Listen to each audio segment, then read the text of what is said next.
దేవా, నీ శరణు చూచి ఉన్నాను, నన్ను కాపాడు.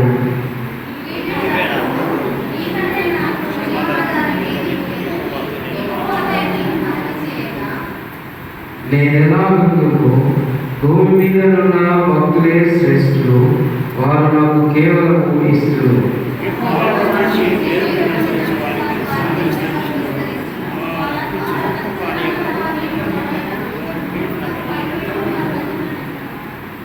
యెహోవా నా స్వాస్థ్య భాగము, నా భార్య భాగము, నీవే నా భాగమును కాపాడుచున్నావు.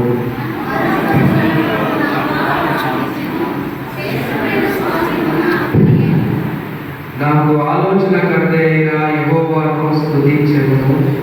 రాత్రి గడియలలో నా అంతరింద్రియము నాకు బోధించుచున్నది.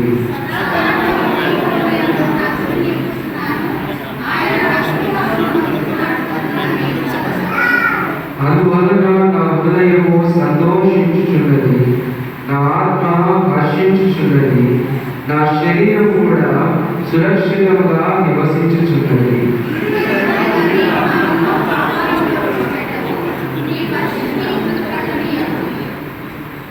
జీవమార్గమును నీవు నాకు తెలియజేసెదవు. నీ సన్నిధిని సంపూర్ణ సంతోషం కలదు, నీ కుడి చేతిలో నిత్యము సుఖమును కలదు. 11వ వచనం ఒకసారి మనం కలిసి చదువుకుందాం. జీవమార్గమును నీవు నాకు తెలియజేసెదవు, నీ సన్నిధిని సంపూర్ణ సంతోషం కలదు, నీ కుడి చేతిలో నిత్యము సుఖమును కలదు. శరీరంలో కూర్చుందాం.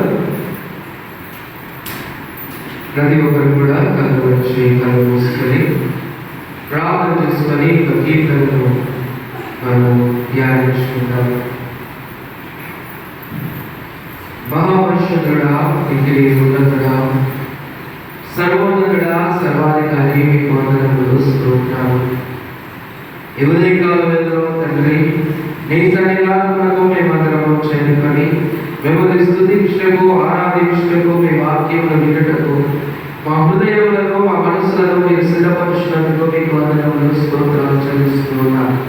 మీ కృపలో మీ మాటల ద్వారా మీరే మా అందరితో మాట్లాడి బలపరుచున్నారు. దేవా, నీ కృపగల హస్తాలకు అప్పగించుకున్నారు. నజరేయుడు మా ప్రభువు రక్షకుడైన యేసు క్రీస్తు శుభనామములో ఈ ప్రార్థన అడిగి వేడుకొనుచున్నాము పరలోకపు తండ్రి, ఆమేన్. ప్రభువులకు ప్రియమైన దేవులారా, దయచేసి గమనించండి. కీర్తనల గ్రంథము 16వ అధ్యాయము దావీదు రాసినటువంటి కీర్తన. ఈ దావీదు రాసినటువంటి కీర్తన ప్రతి క్రైస్తవునికి చాలా ప్రాముఖ్యమైనటువంటి కీర్తన. ఎలా అని మనం ఆలోచన చేసినట్లయితే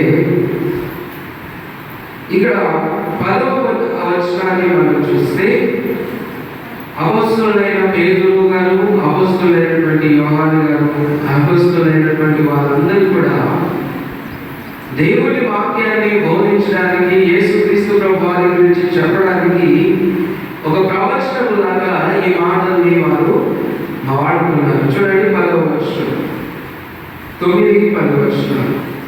అందువలన నా హృదయము సంతోషించుచున్నది, నా ఆత్మ హర్షించుచున్నది, నా శరీరం కూడా సురక్షితంగా నివసించుచున్నది. ఎందుకనగా నీవు నా ఆత్మను పాతాళంలో విడిచిపెట్టవు, నీ పరిశుద్ధిని కుదుపట్టనీయవు. ఈ మాట యేసు ప్రభువారి యొక్క జీవితంలో నెరవేరింది. కాబట్టి అపొస్తలులు ఈ మాటను ఒక ప్రవచనముగా వారు ఉపయోగించేవారు. కాబట్టి ఈ అధ్యాయం అనేది మనకు చాలా ప్రాముఖ్యమైనటువంటి అధ్యాయం.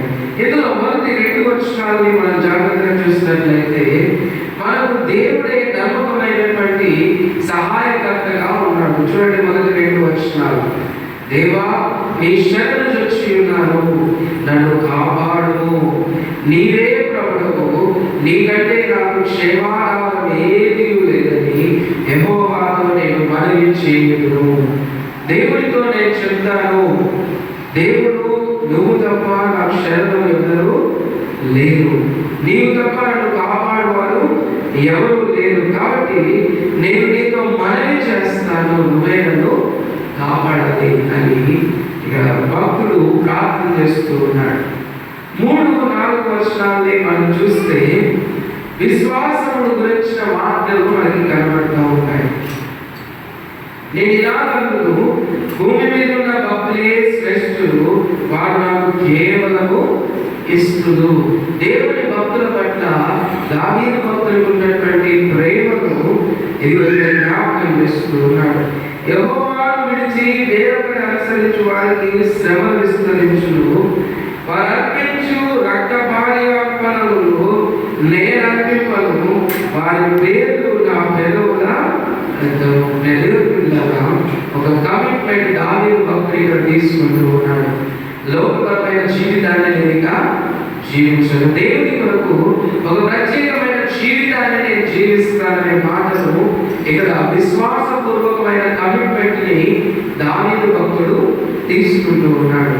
అదేవిధంగా 5-6 వచనాలని మనం చూసినట్లయితే, యెహోవా నా స్వాస్థ్య భాగము, నా పానీయ భాగము నీవే, నా భాగమును కాపాడుచున్నావు.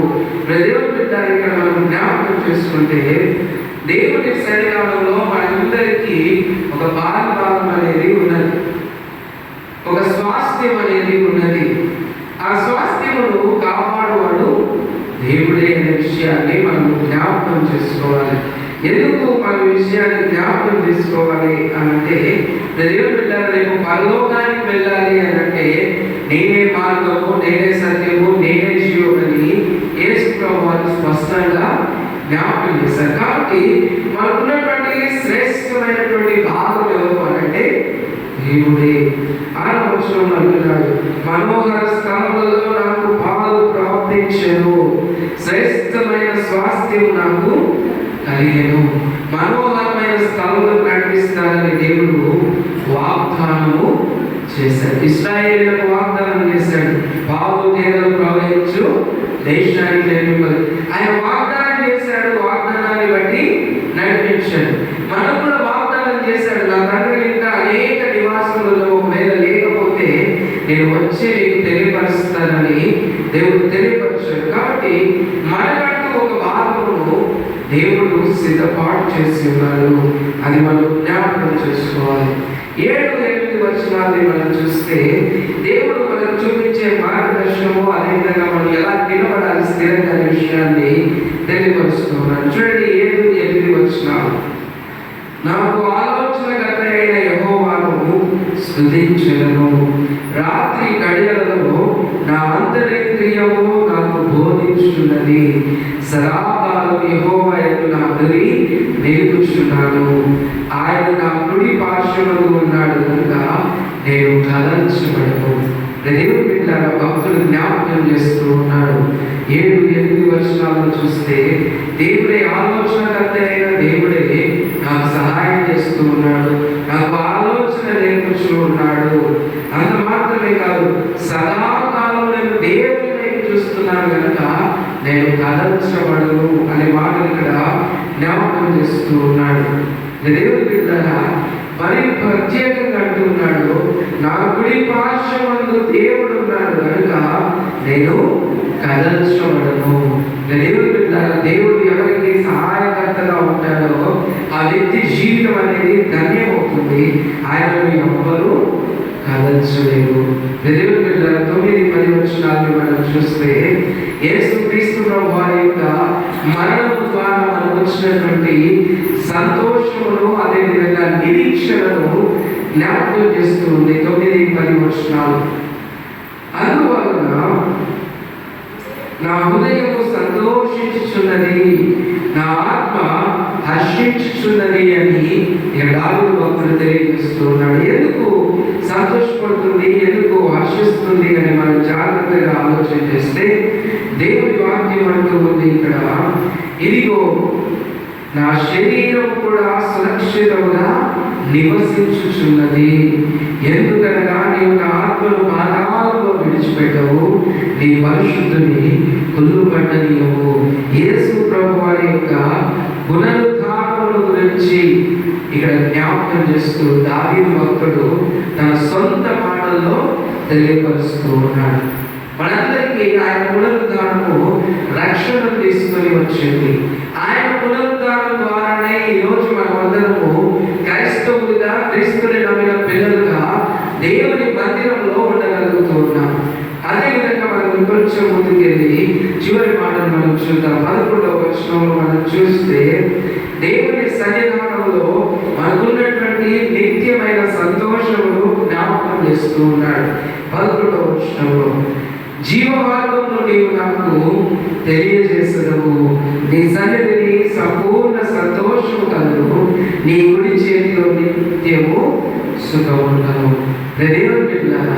దేవుని వాక్యం 11వ వచనంలో తెలియపరుస్తుంది, మనకు నిత్యమైనటువంటి సంతోషము కలదు. అది దేవుని సన్నిధానము. దేవుని సన్నిధానమునకు మార్గం వేసినవాడు యేసు ప్రభువారు. కాబట్టి యేసు ప్రభువారి వైపు మనం చూస్తూ ముందుకు కొనసాగితే దేవుడు మనల్ని దీవిస్తాడని ఈ కీర్తనలో ప్రాముఖ్యత తెలియపరుస్తున్నాడు. దేవుని మీద నమ్మకం ఉంచాలి. మొదటిది. రెండవ విషయము, దేవుని సన్నిధానంలో సంతోషం ఉన్నదని జ్ఞాపకం చేస్తూ ఉన్నాడు. మూడవ విషయముగా మనం చూసినట్లయితే లోకపరమైనటువంటి అలవాట్లు, లోకపరమైనటువంటి విషయాలను ఈయన విసర్జిస్తూ ఉన్నాడు దేవుని ముందు అని జ్ఞాపకం చేస్తూ ఉన్నాడు. 4వ వచనాన్ని మనం చూస్తే మరణము దాటిన తరువాత నిరీక్షణ ప్రతి క్రైస్తవునికి ఉన్నదని జ్ఞాపకం చేస్తూ ఉన్నాడు. 5వ విషయాన్ని మనం ఆలోచన చేస్తే ఏమంటున్నాడంటే దేవుడు మన పక్కన ఉంటే మనం కలర్చుకోవడము. దేవుడి పక్కన మనం ఉన్నప్పుడు దేవుడి సన్నిధానము మనము ఆనందిస్తాం. కాబట్టి దేవుడి పిల్లలా మనం జ్ఞాపకం చేసుకొని దేవుడి మీద నమ్మకం ఉంచుకొని లోకపరమైన అలవాట్లను మనం వదిలిపెట్టేసి దేవుడి వైపు చూస్తూ మన ఎదుట ఉంచబడిన పనులలో ఓపికతో క్రీస్తు వైపు చూస్తూ మనము పరిగెత్తును. దేవుడి కృప మనందరికీ దయచేయుగాక. ప్రభు సంఘాలలో మనందరం లేచి నిలబడి దేవుడికి కృతజ్ఞతాస్తుతులు చెల్లిస్తూ దేవుడు మనకి ఇచ్చినటువంటి ఆయురారోగ్యములను బట్టి, దేవుడు మనకి ఇచ్చినటువంటి కుటుంబ పరిస్థితులను బట్టి దేవుడికి మనందరము కృతజ్ఞతలు తెలియపరచుదాం. ప్రతి ఒక్కరము ప్రభు సన్నిధానంలో లేచి నిలబడి మనము ప్రార్థన చేసుకుందాం. దేవుడికి కృతజ్ఞతాస్తుతులు చెల్లించుదాం. ప్రతి